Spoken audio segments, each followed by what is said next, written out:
Hello everybody and welcome to this playthrough for Rookie Division with various wins. In this video I will talk to you on how I would like you to approach the specific holes. Obviously you don't have to do exactly what I'm saying, but there is a plan with the things that I'm talking about. Make sure to check out the info box on the right hand side for the club distance adjustment, elevation adjustment, also what ball and club type I suggest you to play with. If you do enjoy the free content here on the channel, please make sure to hit the thumbs up button, also subscribe to the channel and turn on the notifications. For those of you that do want to take that little extra step, look for our premium guides. The premium guides can only be found on patreon.com/golf-tommy. You have the link in the description down below, or you can scan the QR code. You don't have to be a top tier player to benefit from using guides in this game. We do have guides that ranges from all type of players, and for those that are, generally winging it, and for those that are extremely detailed.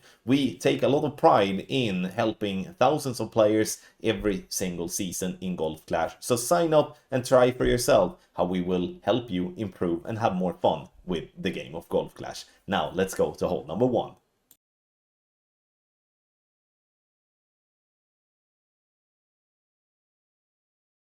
Hole number 1, we are going to go for the green slash the fairway around the green. And here, if you do have a ball that has more power than power 2, power 3, you can use that and you can have a much easier time.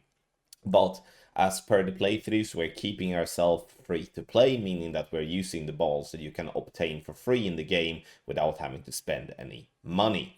But again, if you do have the possibility to play with a ball that is a paid ball that gives you more power, or even a berserker ball from the golden shot, then that's a good thing to do. Max plus a 20 is what I'm adjusting the drive, and then using some right curl together with all the right spin possible. Intention is to, once again, to land it by the green or to land it for a wedge. If you land it for a wedge, we do recommend that you use the wedge that gives you the best ball guideline, and also then afterwards accuracy. So the Firefly level 5 here is truly a really good club for being played in Rookie Division, in my opinion, but it's only to somewhat display what I kind of want with this, and that is, once again, to use a club that has a good ball guideline, and after that you look at the accuracy. Because if you do have a poor ball guideline, then you can do like this, which is absolutely terrible. We do want to walk away from hole 1 with an eagle.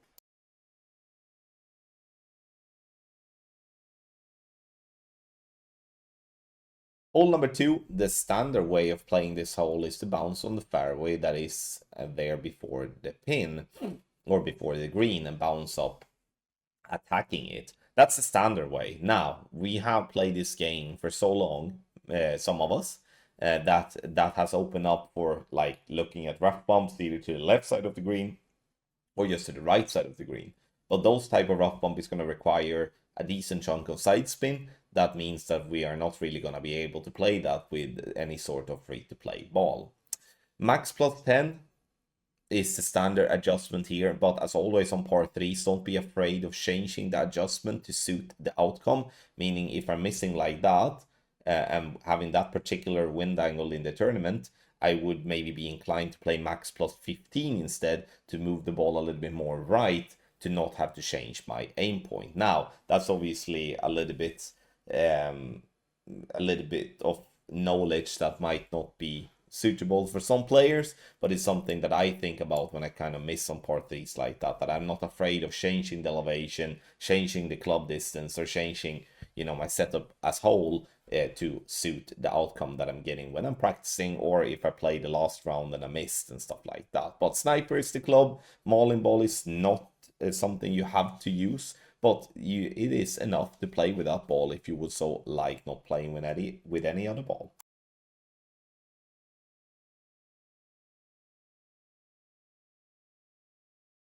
Hole number 3, we are going to bounce over the water. If you do have a driver that do not have much curl, we do recommend to use a ball with side spin instead. So here I'm using a side spin 3 ball, such as a katana, using top spin and right spin half a ball of right curl, and we are bouncing on the fairway over the water, rough and sand, and land for a long iron towards the pin. The drive here, in my opinion, is more of the simpler side of things. But the important part with the drive is to somewhat try to give yourself some sort of a consistency with the drive distance. Because if you have an intention of going for an albatross, then you are going to have to go for a rough bump, or you're going to have to go for a backspin shot. If you do not have higher level clubs, you can't really go for the backspin shot, which is to go past the pin and then roll back into the hole. So the rough bump will then become the play. And if you do not have a consistent drive distance, the rough bump is going to be pretty hard to somewhat determine what type of club range you're in. And that's the whole point with having a consistent drive. No elevation on the second shot. Is all about choosing the correct spins and the correct club distance, and then you have a very good chance for an albatross. And in a worst case scenario, you will just roll up and you will miss, maybe like that, or maybe miss differently, and you have a very short putt to save the eagle.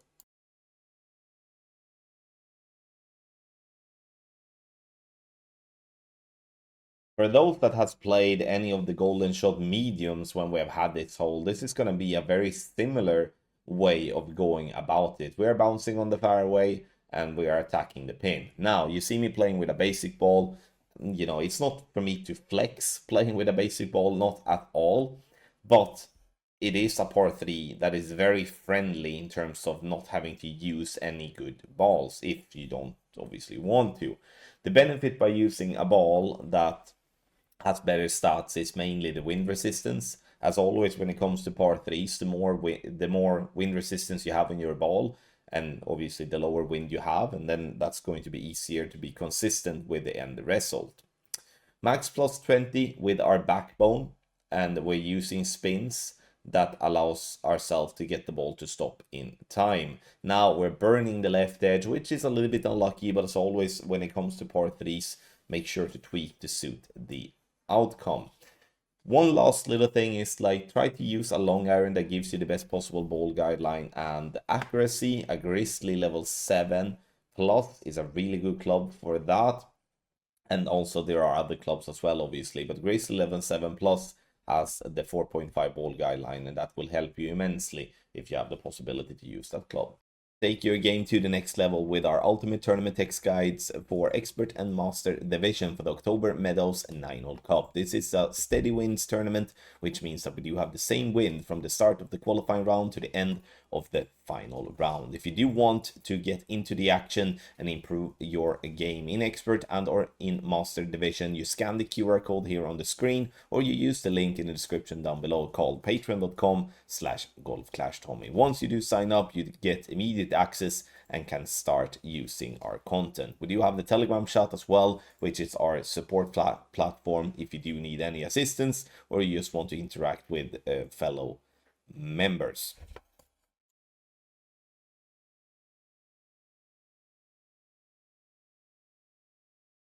Hole number 5 is a par 5 where we do benefit loads from playing with a ball with a lot of power. I will be playing with a power 3 ball here to show that it's possible to make an eagle even if only using a power 3 ball, but the suggestion in the info box on the right hand side that you can see is a power 5 ball such as the Berserker.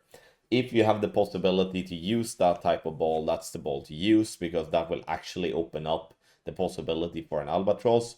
If we do only have the possibility to play with a power 3 ball, we're going to just have to lay up and have to play for the eagle.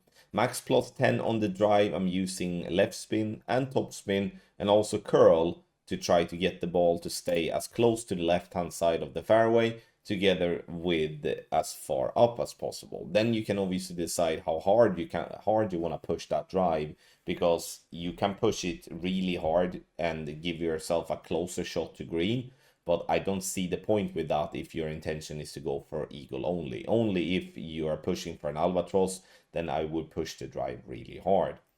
Now we're playing this one to just save the eagle, which is we are using all the topspin that we can. We are aiming for the second bounce to be by the edge of the rough line if we do have a headwind. If we do have a tailwind, we need to back up a little bit because otherwise we're going to fly over the rough, or we're going to bounce over the rough.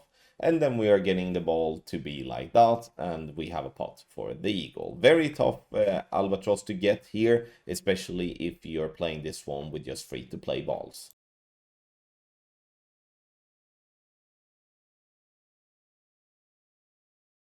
Hole number 6, we are going to lay up on the right hand side of the fairway, and we are here using a navigator ball. We are setting up with our quarterback at very close to max distance, and we're swapping to our extra mile. We are kind of realizing that we do need to have a little bit more power, especially when we do have a headwind, as we do not want to roll into the rough or have to adjust into the max line and have to use overpower. Max plus 10 is the adjustment. What you have to have in mind here is that this side, we are always going to leave a sniper. If you do go on the left hand side of that rough and the bunker that is in the center there, then you're going to have a much shorter shot towards the pin. And I do feel that that's going to be, in general, a little bit more aggressive, but also gonna be fairly good chance for a drop. Now I do use my sniper using the ball guideline to the hole, and I'm using the first bounce to be a fair bit away from the rough line to the left. And the reason I do that is to allow myself to hit great, and also any type, and giving myself just more fault margin really, when attacking here from distance. No elevation on the second shot. It's all about choosing the correct club distance and obviously spins and stuff like that. In the end, you have to hit perfect. If you do hit a great ball, you should be missing just like that. But a decent chance for an eagle.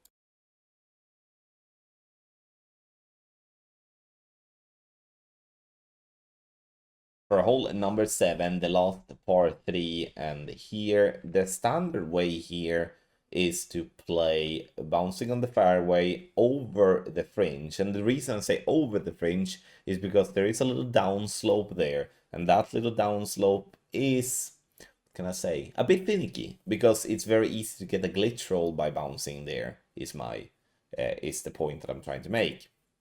I'm using a little bit of backspin, and don't be afraid of using side spin if you feel that that's necessary, and especially if you do not want to land as close to the rough line like I'm doing here, then there is nothing wrong by using a little bit of right spin to be able to move your aim more left. Mid plus 20 here, and the reason we're using the plus 20 is to compensate for the very high bounce we're getting there. You see how high that bounce is getting? And that's very easy to be under adjusted, like we are here in the video as well, because again, the higher bounce we have, the more effect the wind is gonna give the ball, and it's then gonna be moving left in this instance as we have wind right to left. But definitely a decent and solid chance for an hole-in-one.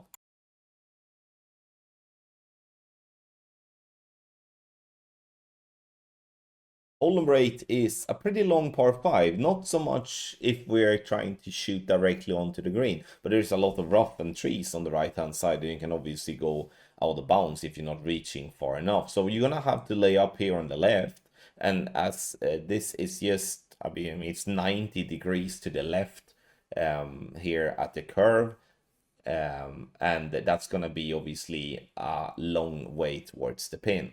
So the drive in itself is pretty simple. You play it straight down the fairway using max plus 10 as the adjust on the drive, and then as much right spin that you can, together with somewhere between 3 to 6 bars of top spin.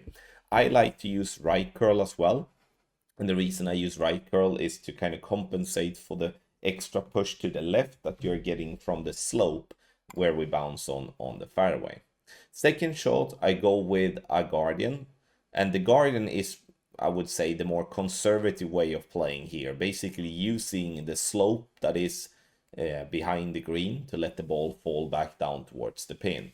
What I mean with conservative is that this is a way of not taking any risks at all, but also the chance for a drop is going to be pretty slim, as you're going to have to be pretty lucky. What you can do is that you can use a rough bump that is there by the green. It's a pretty skinny rough bump though, so be careful if you do that.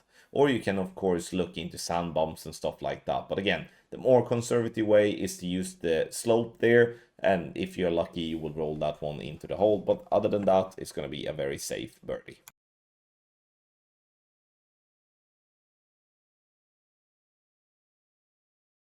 Hole 9 is one of the longer par 5s that we do have in the whole game. And the reason this one is so long is because we do have that massive rough in between the first two fairways. Because if you cannot reach over to the other side on your drive, which you can't really do if you're not having a lot of topspin boost. I mean, here from the front tee, you probably need to have topspin boost 5 together with like an apocalypse level 8 to even have some sort of a chance. It's not gonna make it over all the time anyway, but at least to have some sort of a chance. But the normal way, or the standard way of playing this hole, is that we are actually playing for an eagle, and that an eagle should be considered a drop, because the albatross is not gonna be obtainable if you do lay up like that.